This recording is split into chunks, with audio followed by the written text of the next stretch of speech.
Let's take a look at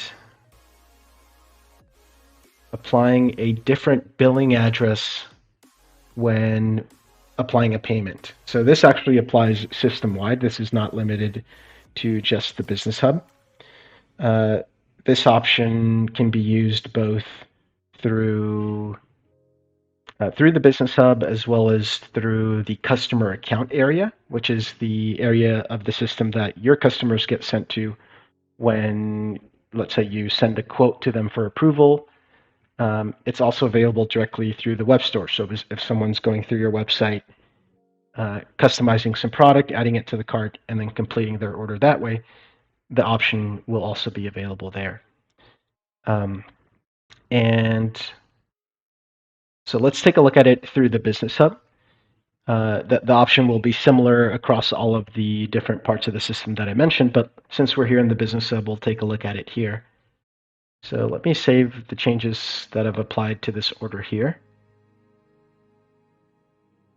And let me double check if I have a payment method enabled.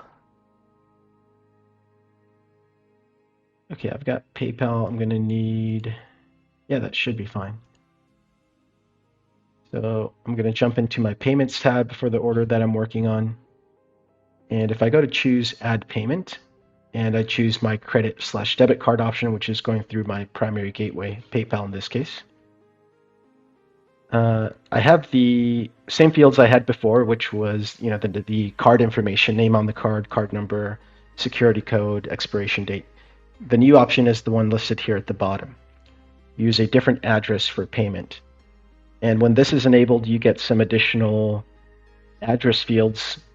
This is really useful when you have a customer who's making a payment maybe with a company card, where the address being used as the billing address on their order is maybe different than the address that's associated with the card that's being used for payment. So it's really common in situations where you're dealing with company accounts versus individual customers, but it's definitely going to be really handy. We've gotten a lot of requests for this feature over time, so it's great to finally have that in place. And so when it's enabled, the system will use whatever information you've inputted here instead of what you see under the customer details section.